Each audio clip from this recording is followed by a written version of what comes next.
Hi friends, நீங்கள் பார்த்துட்டு இருக்குது ஈஜி ரிசர்ச். நம்ம இன்றைக்கி எதை பற்றி பார்க்க போகிறோம்னா, கூகுள் அக்கா வந்து நமக்கு இன்றைக்கி கதை சொல்ல போகிறாங்க. தாத்தா பாட்டி கதை சொல்லி கேட்டிருப்போம், ஏன் நம்ம விஜய் சேதுபதி சார் கதை சொல்லி கூட கேட்டிருப்போம். ஆனால் இன்றைக்கி நம்ம கூகுள் அக்காவோட ஒரு 2 கதை மட்டும்தான் கேட்க போகிறோம். ஸோ நம்ம சேனலில் புதுசாக வரவங்க நம்ம சேனலுக்கு வந்து சப்ஸ்கிரைப் பண்ணிவிடுங்க. பிடிச்சிருந்தால் லைக் பண்ணுங்கள், உங்கள் ஃப்ரெண்ட்ஸ்க்கெலாம் ஷேர் பண்ணுங்கள், மறக்காமல் நீங்கள் கமெண்ட் பண்ணுங்கள். ஓகே, வாங்க போகலாம் நம்ம.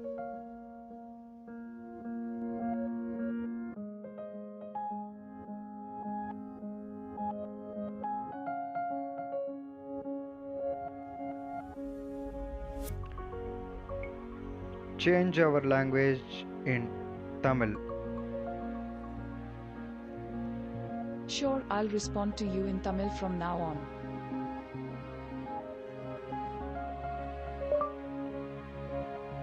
ஏதாச்சும் சொல்லு.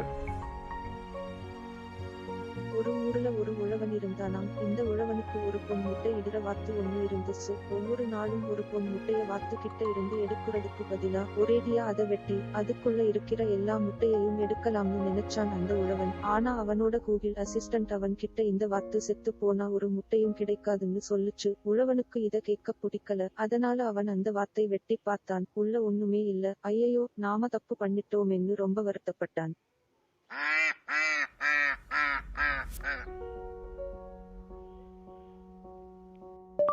ஏதாச்சும் சொல்லு. ஒரு நாள் ஒரு ஆளோட உடம்புல இருந்த உறுப்புகள் எல்லாத்துக்கும் ஒரு கேள்வி தோணுச்சு. நாம இவ்வளவு வேலை செஞ்சும் இந்த வயிற்றுக்கு மட்டும் தான சாப்பாடெல்லாம் போகுது. எதுக்காக நாம இவ்வளவு வேலை பார்க்கிறோம்? இந்த கேள்வி தோணுன உடனே கை கால் தலையெல்லாம் வேலை நிறுத்தம் செய்ய தீர்மானம் செஞ்சாங்க. உடனே வயிறு ரொம்ப வேதனைப்பட்டுச்சு. ஆனாலும் அது ஒன்னும் சொல்லல. 2 நாள் இப்படி சாப்பிடாம வேலை நிறுத்தம் செஞ்சதுனால கை காலெல்லாம் ரொம்ப சோர்வாயிடுச்சு. அப்பதான் அதுங்களுக்கு புரிஞ்சுச்சு, வயிறு சாப்பிட்டாட்டா நாம நினைச்சாலும் ஒன்னும் செய்ய முடியாதுன்னு. அன்னையிலிருந்து யாரும் அந்த வயித்த காய போட விடல. நன்றி.